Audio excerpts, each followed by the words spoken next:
کھا گیا، کیسے تجھ سے کروں سامنا، گر رہا ہوں ذرا تھامنا۔ خوش آمدید کہتے ہیں آپ کو ایک بار پھر شان رمضان 2025۔ آج دوسری شان سحر ہے پاکستان میں، اور ظاہر ہے دنیا کے کچھ ممالک میں آج تیسرا روزہ اختیار کیا جائے گا۔ ہمارا یہ سیگمنٹ ہوتا ہے وظائف کا، آپ وقت نوٹ کر لیجئے، کم و بیش اسی وقت ہم روزانہ حاضر ہوا کریں گے انشاءاللہ۔ جناب قبلہ مفتی سہیل امددی صاحب ہمارے ساتھ تشریف فرما ہوں گے، تشریف فرما ہیں آج بھی۔ السلام علیکم۔ وعلیکم السلام ورحمۃ اللہ وبرکاتہ۔ خیریت سے ٹھیک ٹھاک ہے؟ الحمدللہ خیریت سے، اللہ کا شکر۔ ماشاءاللہ، وہ کہتے ہیں نا سو فار سو گڈ۔ اللہم زد فزد۔ انشاءاللہ۔ ویسے ذرا اس کا یہ بتائیے گا، بھی اکثر کہتے ہیں یہ جملہ، تو اس کا کیا اس کے معنی ہوتے ہیں اور یہ کس موقع پہ کہا جاتا ہے؟ یہ اللہ تعالیٰ آپ کی ہمت، آپ کی استقامت، آپ کی خوشیوں میں اور آپ پر جو بھی نعمتیں ہیں اس میں اضافہ در اضافہ فرمائے۔ واہ واہ واہ، کیا بات ہے۔ اور یہ اللہم زد فزد، کیا بات، زبردست، جزاک اللہ۔ تو مفتی صاحب میں ذرا آؤں یہ سوال پر آؤں، پھر ذرا اس پہ کچھ متعلقہ سوالات بھی کریں گے۔ اس سے حیدرآباد سے ہیں صلاح الدین صاحب، کہہ رہے ہیں کاروباری آدمی ہوں، کاروبار اچھا چل رہا ہے، لیکن آپ جانتے ہیں کاروبار میں اونچ نیچ ہو جاتی ہے، اللہ سے ڈر لگتا ہے، تو میں چاہتا ہوں میرا کاروبار شریعت کے مطابق ہی رہے، اور جہاں کاروبار میں بہتری آئے وہیں ترقی کی راہ میں آنے والی رکاوٹیں بھی دور ہوتی رہیں۔ کوئی صحیح حدیث سے وظیفہ بتائیں۔ علامہ صاحب صرف ایک کامنٹ اس میں، یہ ایکچولی یہ ہے بڑا المیہ ہے لیکن سچ ہے، یہ میں ذاتی تجربے کی بنیاد پہ بھی کہہ رہا ہوں، آپ کو اندازہ ہے یقیناً آپ کو بھی، یہ کبھی بڑا مسئلہ ہوتا ہے کہ آپ کو پتہ ہوتا ہے کہ یار ڈنڈی بھی نہیں مارنی، ملاوٹ بھی نہیں کرنی، یہ بھی نہیں کرنی، اور آپ کو نظر آ رہا ہوتا ہے کہ یہ کام کرنا تو نہیں ہے، لیکن یہ کام اس حد تک اگر کیا جائے گا کسی کو پتہ بھی نہیں لگے گا، نفع ہی بڑھ جائے گا، اور آپ کو نظر آ رہا ہوتا ہے کہ سامنے یہ سارا کام ہو بھی رہا ہوتا ہے، اور ایسے میں آپ کو پھر یہ فیصلہ لینا ہوتا ہے کہ نہیں ٹھیک ہے میں نے تو کبھی کبھی بندہ سوچتا ہے کہ یار مطلب اب یعنی میں نے جملے سنے لوگوں سے، بھائی جان وہ تو ٹھیک ہے یہ سب غلط ہے لیکن اب کاروبار آپ کر ہی نہیں سکتے اگر یہ نہیں کریں گے، بھائی اتنا تو کرنا ہی پڑتا ہے۔ اچھا پھر ذہن میں ایک بات یہ بھی آتی ہے کہ مختلف اقوام پہ جو بڑے بڑے عذاب ہے ان میں سے ایک قوم کا عذاب ہی یعنی اتنی بڑی چیز سمجھی ہوگی نا اللہ تعالیٰ نے کہ ایک قوم پہ عذاب آنے کی بنیادی یا مرکزی وجہ یہ تھی کہ ناپ تول میں کمی، یعنی اتنا بڑا جرم جانا ہوگا اللہ تعالیٰ نے کہ قوم میں لیامٹ ہو گئی۔ تو اس کو ذرا سمجھائیں اس تناظر میں بھی۔ بسم اللہ الرحمن الرحیم، اللہم صلی علی محمد وعلی آلہ واصحابہ وبارک وسلم۔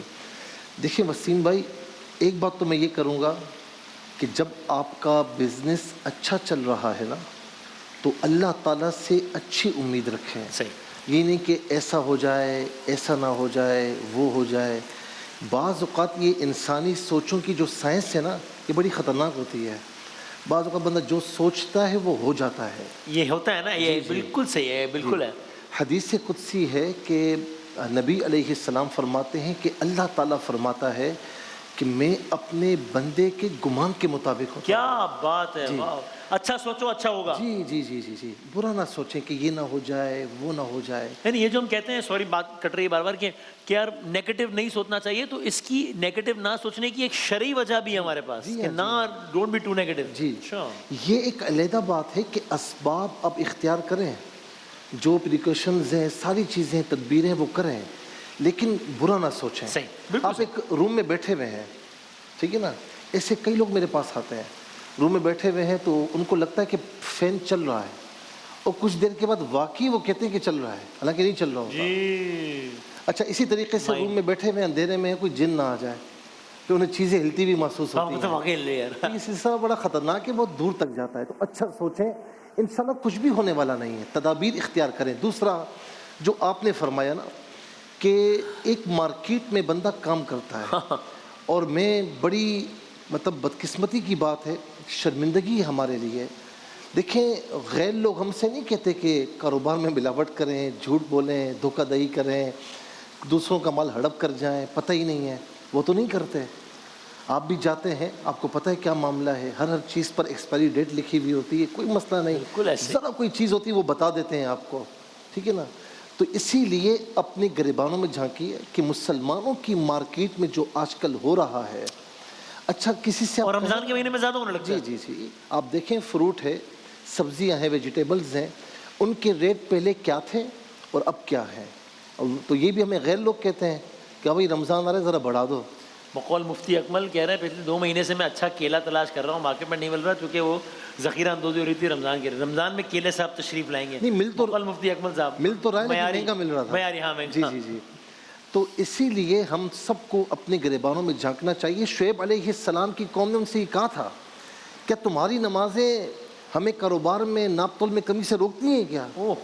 آج کل بھی یہی ہے نا بھائی, میں نماز پڑھتا ہوں, وہ ساری چیزیں اپنی جگہ پر ہیں. بلیک مارکیٹنگ, یہ رشوت, یہ ملاوٹ, یہ ساری اپنی جگہ پر ہے. لیکن نماز تو چل رہی ہے. اس طرح نہیں چل سکتا. ادخلوا فی السلم کافہ, ایمان والو اسلام میں مکمل داخل ہو جاؤ. ادخلوا, اسلام ایک نظام کا نام ہے.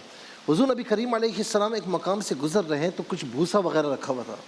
آپ نے اس پر ہاتھ رکھا تو نیچے سے وہ گیلا نکلا. ہاں ہاں. تو آپ نے فرمایا کہ یہ تو نے کیا کیا ہے؟ اس نے عرض کی یا رسول اللہ گیلا. فرمایا اسے اوپر کیوں نہیں رکھا تاکہ دیکھنے والے کو پتہ لگ جائے کہ یہ گیلا ہے, چھپایا تم نے.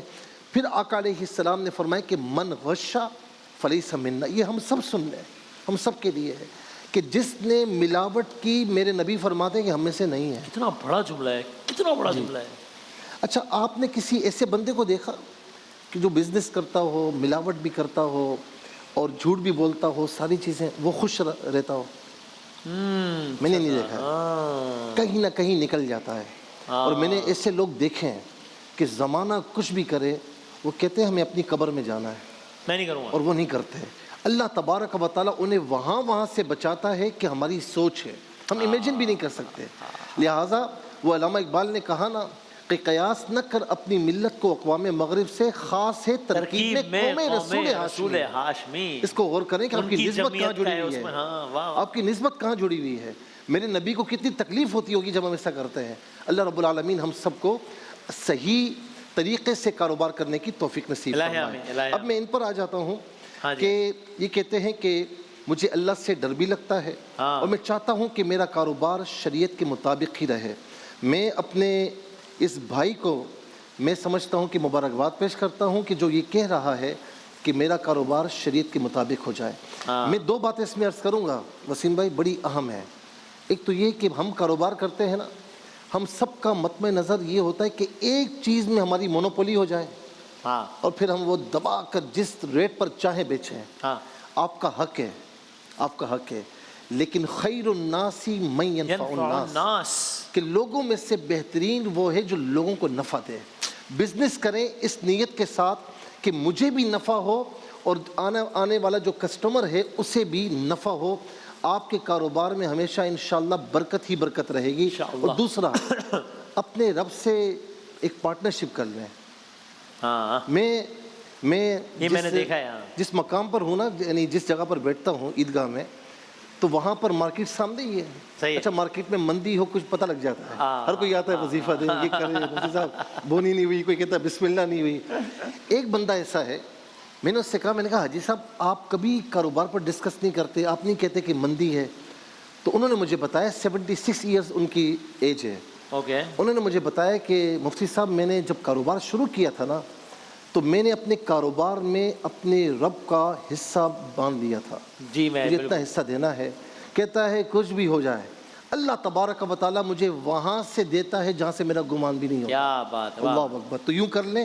اور دوسرا یہ ہے کہ انشاءاللہ کاروبار میں بہتری بھی آئے گی, ترقی کی راہ میں آنے والی رکاوٹیں خود بخود رب تعالیٰ دور فرمائے گا. اور یہ دعا پڑھیں, ایک تو نماز کی پابندی, صحیح ہے, نماز کی پابندی اپنا وتیرہ بنا لیں. دوسرا یہ ہے کہ یہ دعا میرے نبی علیہ السلام کی دعا ہے جو صحیح بخاری کی ہے. ٹھیک. اللہم انی اعوذ بک من الہم والحزن بھی پڑھ سکتے ہیں, والحزن بھی پڑھ سکتے ہیں, صحیح, والعجز والکسل والبخل والجبن ودلع الدین. اللہم انی ودلع الدین وغلبت الرجال. اب اس کو میں ایک ساتھ پڑھ لیتا ہوں. صحیح ہے. اللہم انی اعوذ بک من الہم والحزن والعجز والکسل والبخل والجبن ودلع الدین وغلبت الرجال. اس کا ترجمہ یہ ہے کہ اے اللہ, میں غم اور حزن سے, عاجزی اور کسل مندی سے, بخیلی اور بزدلی سے, قرض کی کثرت اور قرض داروں کے دباؤ سے تیری پناہ چاہتا ہوں. اس دعا کو صبح و شام کوئی بھی نماز مقرر کر لیں, اس کے بعد 11 مرتبہ پڑھ لیں, لیکن اس کا ترجمہ اور اپنے احوال پیش نظر رکھیں, اپنا حال اللہ تعالیٰ کی بارگاہ میں پیش کر دیں. اس دعا میں ہر چیز آ جاتی ہے. انشاءاللہ. تو انشاءاللہ اللہ تبارک و تعالیٰ کرم فرمائے گا. اور جب بھی وظیفہ پڑھیں, حضور نبی کریم علیہ الصلوۃ والسلام نے فرمایا کہ کوئی بھی آپ دعا کرتے ہیں تو دعا مقام مقبولیت تک نہیں پہنچتی حتیٰ یصلی علیہ, جب تک مجھ پر درود پاک نہ پڑھا جائے. تو کوئی بھی مختصر درود پاک اول آخر 3 مرتبہ پڑھ لیں. اور اس کے علاوہ قوی, یہ اللہ تعالیٰ کا صفاتی نام ہے, چلتے پھرتے اٹھتے بیٹھتے, اور اس میں وضو بھی ضروری نہیں, یا قویو یا اللہ پڑھتے رہیں. اللہ تعالیٰ انشاءاللہ آپ کے حالات بہت اچھے فرمائے گا, اور اس میں کوئی ڈاؤن فال بھی نہیں آئے گا انشاءاللہ. بہت نوازش, بہت شکریہ. جناب قبلہ مفتی حمزہ صاحب ہمیں بتا رہے تھے, اور انشاءاللہ اللہ نے چاہا تو روزانہ یہ سلسلہ جاری رہے گا تقریباً اسی وقت. اور ابھی علماء کرام کی نشست میں پھر بات بھی ہوگی. ابھی ایک بریک لیتے ہیں, اور اس کے بعد ہمارا نعتیہ مقابلہ. مجھے صدیق بھائی نظر آ رہے ہیں, اور فیاضی صاحب نظر آ رہے ہیں. سبھی بھائی بھی وہ آپ کی آڑ میں بیٹھے ہیں, مجھے نظر ہی نہیں آیا ہوا. سبھی بھائی بھی تشریف فرمائے, وہ ابھی نظر نہیں آئے ہوئے, لیکن ہاں بریک کے بعد آ رہے ہیں انشاءاللہ. ہم واپس آتے ہیں. رمضان یوں آ گیا بن کے رحمت یہ پھر چھا گیا, کیسے تجھ سے کروں سامنا